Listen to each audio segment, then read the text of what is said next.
I think if you look at 39 that, cards in the deck. it's happening. That's happening. And here's the Dumb Banner Light Cavalry. Out of that, in case you guys are wondering, like, what the hell just happened? Those bronze units right there will auto spawn or auto summon themselves from your deck when your opponent has a 21 strength lead over you or more. And that's excellent because it also takes them out of the deck so that DJ, we call him DJ all the time, Dijkstra. So that Dijkstra, right down to the last second. Vesemir, Lambert, and Eskil enter the board and put JJ just ahead of Hanachann, and he takes the first Bear in mind, round. look at that relief. Bear in mind, he did not know that Albert Pikeman was in the hand of Hanachann. Oh, that's true. So he just realized that when the timer hit. We saw it, but he didn't. Oh. And I think that we felt that sigh of relief. He's got to return reinforcements to his deck if he's played it already, but he's putting just a bunch of little units, and it's doing what you were suggesting. I think making Donar worse. He's incrementing his odds. He knows his opponent has Donar. He knows he has. But if Dijkstra just pulls one of those Temerian infantrymen, what is it going to be? It's the Temerian infantryman. It worked out. Wow! Fed him a little scrap there. Excellent. Well, the discard from Lugos could actually trigger the warship to kill Avalon. Triple tap, yeah, but the skirmisher was the best chance of that. It doesn't do it. Dodges 1 point. So I believe that actually, if he had that skirmisher, it would have died. So there you go. The skirmisher Lugos would have actually killed the Avalak because 7 damage in 1 hit. The BM coming out. There we go. There was a chance there, though. There was a chance, but the skirmisher being in hand really scuppered it for him, and it may. You stack in the Ranger. Why? Because you have the Reaver Scout to block the cows. He has 1 Reaver Scout and a Blood Curdling Roar to counter the Rot Tossers. As wow, that oh my lord! An intense calculation going on from both players. So close. JJ doing it in his trademark visual style. Here we go. He's going for the 2. Oh, he's going for it. He's going for it. He's done the math. I believe he's done the math. Is it the monster math though? We'll see.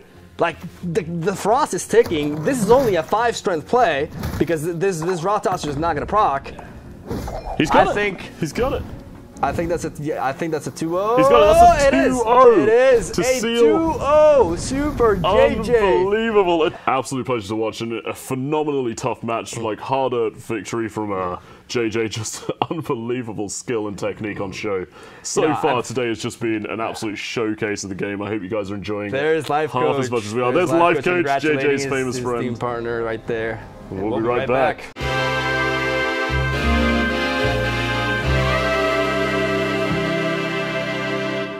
Commander's Horn. We see it is Commander's Horn. He's going to get that buff. That is enough. No. Yes, it is enough by 3 points. Wow, what a close match. Wow, he takes it. It was tough, man. You see a 5 gold round 3 from ChaiNCalleR, and Shaggy still pulling it up.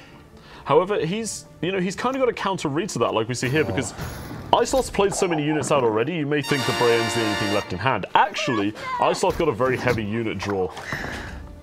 But the Brayen and the Dragoon did good and denied it, and that is eiSloth right now. I bet he's still exhaling that sigh of relief when the buff hit the Brayen, because it's going to be prediction. It's going to be one of the defining moments of this match. And look at this: the trees and grabbing a first light off the bottom of Sloth's deck to only rally out that 3rd pikeman, which was isn't to not force every card out of Duofanel's hand and just take the game with more cards in round 3. It's a horrible place to be in. We see so little going good for Duofanel right now. Mill falling to that Brayen's bow. I feel like this one, while I don't like to call a match over before it is, there's not much hope for Duofanel right now. It's true. Duofanel just going through the motions here. The decoy boosts it a little bit, so he plays the foot soldier, he plays Emir on it to get Emir out, and then he decoys the foot soldier for the bonus strength, because that way at least the foot soldier would end up at 7 strength. And however, famously 7 strength Daleland foot soldiers isn't one of the best finishers in Gwent. So I don't believe that it's going to be doing too much for Duofanel here. However, as terribly as the games went for poor Daleland. Just to make it a little bit worse, and even though there is carryover for Duofanel, it's not something that's going to worry him. eiSloth could pass very quickly in the 2nd round here and just try to get ahead on cards so he can... Actually, no, 6. Well, there's 6 because there's decoy. Yeah, he's going to be able to mill him. He's going to be able to mill him. Yeah, so he will get decked. Oh, the Scorch. Scorch will hit. Oh no! Oh my Look, Shaggy nods. He knows. He knows. That's not a great thing to happen. 1 strength to balance it, so you yes, can actually mitigate all nice that boost damage. on that as well. Yeah. Yeah, because you know when you return a card. Oh, there it is! straight into the assist. There it is! Oh, that's so scary for Duofanel. He played the Scorch perfectly. Yeah. But I see if Hanachann is gonna. He has to fish for the Foot Soldiers or the Outbreak. Yeah, he has to. Foot Soldier Outbreak. Oh, he's got the Outbreak! He's got it. He's got the Outbreak and Stefan Skellen. So he can play Stefan Skellen, fish for Avalok, return, play Outbreak, draw Avalok, and then play Avalok and follow that up with a mirror, and he can get that card advantage back. But the Caretaker, I forgot. This is one of the biggest issues. Goodness. This is one of the biggest issues. This is one of the reasons why Dagon is the worst matchup for Mill Nilfgaard. To prevent the milling from happening, this match is intense. Don't play Outbreak first. I like how we both just like clenched there. Like, no, not that one. He still has to go for it. Yeah, he's still. Ooh, he's got more cards to mill now, though. It's kind of unfortunate for Duofanel that he wasn't able to play that last Earth Elemental, but here we go, boys. Here we go. Oh, that Frightener! That is a terrible pickup for Duofanel. Absolutely dominant.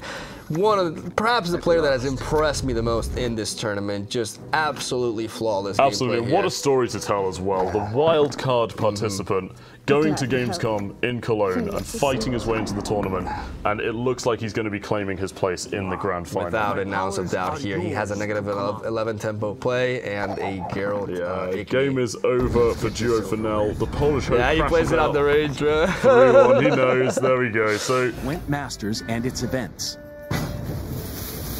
Players will receive crown points for placing in the top 200 of the pro ladder at the end of each season,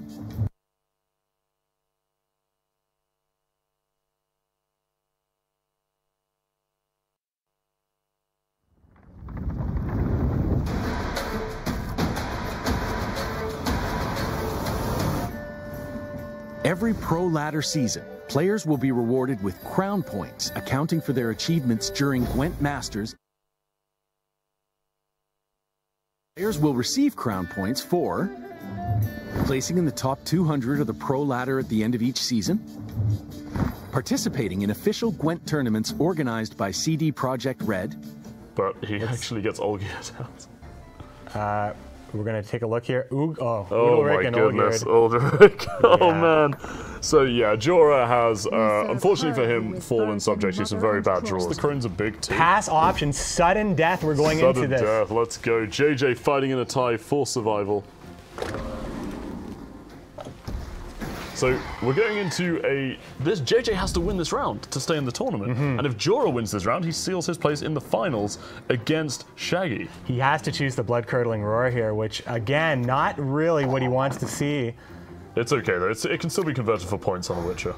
So here they come. Oh, they're so huge. But the Crones are 20 themselves. So yeah, the Crones and the Witchers are awash at this point. So we're going to see the Crones answer this right now, forcing JJ to play Dijkstra because I don't think the Blood-Curdling Roar is going to be enough, if I'm not mistaken. No, the Blood-Curdling Roar is not enough. Blood-Curdling Roar is 5 points when played onto, I believe that's Lambert. And he's going to have to Dijkstra. It's going to be... would be enough, wouldn't it? Can he... Oh, yes, enough. It's 5 that would points. be just enough, actually. It's just enough. That's insane. That tie game, though, that really came down to it. Just for a moment there, I had forgotten, since we saw... What is Dandelion holding there? Dandelion's holding a sign that says, somewhat normal is the best.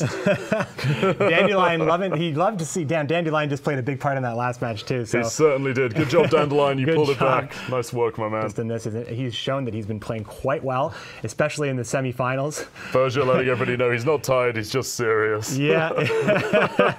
Much love to Persia. Shout out to him over in Cologne. But yeah, we're going to see Dagon beat Dawes. There we go. Much love. You can't see it there. He's holding up the heart there. And there's an XD as well. And an XD there. I think that's a little Team bit XD, let's go. for you, Merchant. Anyway. For slots you can free up. Dagon can get away with running a lot of different powerful silvers and golds. Just because of the nature of Dagon. What do we have here? Persia is life. Persia is life. There's Bannon, another member of CD Projekt Red. Illustrious shoot plushie. The illustrious shoot plushie. I think we can take this opportunity. Does actually say voice lines when you squeeze his foot, possibly rally and buff before the Crones even think about coming down. Exactly, and the tough thing even with the Crones is that because they come out at 6-6-8, they're so easily staggered. Commander's Horn just stolen by the Griffin. That's so clutch. Ethna can no longer play the Commander's Horn from the graveyard, denied by the Griffin. Possibly perfect tech here against JJ's Dwarves. Unbelievable tech there. JJ's just realized, and all of a sudden the potential power of that Ethna is just dissipating. JJ just watching it all happen here. Head in hands. The slight mercy is Jorah had to spend everything. He had to spend everything. He's got 6 points of carryover. And it was so close. Still, 4 points. What will we see on top of the deck for these players? In the grand final decided on the draw of a card. 6 points already with an Earth Elemental and a Mahakam Defender. The Dwarven Mercenary is not enough. But what do we think about these two players so far, Miguel? Well, I think this is quite the thematic matchup for the finals. Shaggy is the wild card competitor that got in here through the wildcard defeating Vaish and through a very rigorous process. And then we have him go against Jorah, perhaps one of the biggest underdogs in this tournament overall. There is really no answer. Olgierd is the best target just from a sheer strength point of view. 36 total points. Well, with the fog ticking, it's going to be. I don't think it's going to be enough here. Nope. This is all. That's all she wrote. Fog is going to make the difference here. Shaggy with the victory. Excellent performance. Again, I know we said this a lot, but what a passing game, folks. And he gets the Raider. Just rubbing salt in the wounds there. Shaggy taking game 1 of our final. Although if both pings hit Morkvarg. Good point. Yeah. It is risky. You got to play towards the worst. Sometimes you have to play towards the worst possible scenario. That's true. No. It's a very good point. Like that could actually happen, and that would be devastating. What do you see? All right, Pyre goes down. You want to pass? You want to pay? Or you got to pay? You don't ever want to play, but. Yeah, and he does hit Morkvarg right there. He actually hit Morkvarg with a double pigs from the Pirate. That's exactly what happened. Predicted the future. I called it. If Jorah passes here, this would be huge for Shaggy. This is massive. This is massive for Shaggy. Morkvarg will not come back for him, but Morkvarg, the reason he didn't Grimace his own Morkvarg is because that will proc Rycerz once. He's easily going to be able to get Rycerz out again, and he's got Ermion with double Raider and Freya with that Skirmisher. This is tremendous. Going to give it right back to him, keep the card advantage. Oh, no. That's going to grab a warship, which really is not going to provide any extra value here. Shaggy right back get down. The win. Making a nice row for Coral as well. There's the Skirmisher, and Lugos already at the match point for Shaggy, threatening for that challenger, for that crown here in the first GWENT Open. Yes, this man has only lost one game. What game? Let's get hyped. Come on, Wolfie. Come on, Wolfie. Let's go. This could be the last match of the event, ladies and gentlemen. We are in the final. Shaggy has only lost one game in this entire tournament. He could lead to perhaps one of the most dominating performances in the big stage of GWENT. Like, this is history in the makings here. Like, this is huge. No, I'm talking about round 3. No, I know. I'm just double checking right now. Okay. So he wasn't able to apply the Adrenaline Rush. Shaggy smartly pushing Jorah to his limits and actually forcing Ithilien to not get the ultimate value of the Adrenaline Rush, forcing him to play double Thunderbolt Potion. And here we go into the top deck, 0 carryover. Let's take a look. Alzur's double cross and a Mercenary, which could grab a rally. The Alzur's double cross, I believe, for Jorah would be looking at Dennis Cranmer representing 10 points of strength. I think he may have this because of that, unless, no, he has no more Dora Mercenaries. Can he match this? Dora Mercenary, we don't see it. Mercenary, into Rally, into Alvin Mercenary, into Shaggy's got it! Oh, Shaggy taking it! 3-0 domination! Oh my God, are you kidding me? Wow! Oh my Lord, 3-0! 3-0! Wow, Shaggy with the dominant performance. He's the first ever GWENT Open champion, only dropping one Geralt game. coming in to congratulate the finalists. Dandelion and Siri as well for a little reward here. Shaggy just taking a drink. That was insane. The Elven Mercenary heard around the world. Geralt's like, come on in here. Come on, my friend. You earned it. You earned it. Shaggy taking the extra prize pool. You're a Witcher now. You have completed the Trials of the Grasses. Lots of pucks going around. We have gotten through the GWENT Open. It was a fantastic success. What a series. Oh, my Lord. It was a dominating performance by Shaggy, but every one of those games was very close. And that, Skellige Mirror, Dwarven Mirror, and then, now finally, both of these players are going to go to Challenger, but Shaggy's going to get a little bit of extra paycheck here. Looking very happy. The wild card running the gauntlet on Thursday, going through to advance to the semifinals yesterday, and now to take 2 rounds today. What a journey for Shaggy, proving that the wild card is indeed the wildest player. You can't put anybody on anything. They're already in, and they've already proven that they can handle it. Shoop, what do you think about that one? Ahoy, hoy, human friends. Human friends. I agree. Definitely happy about that.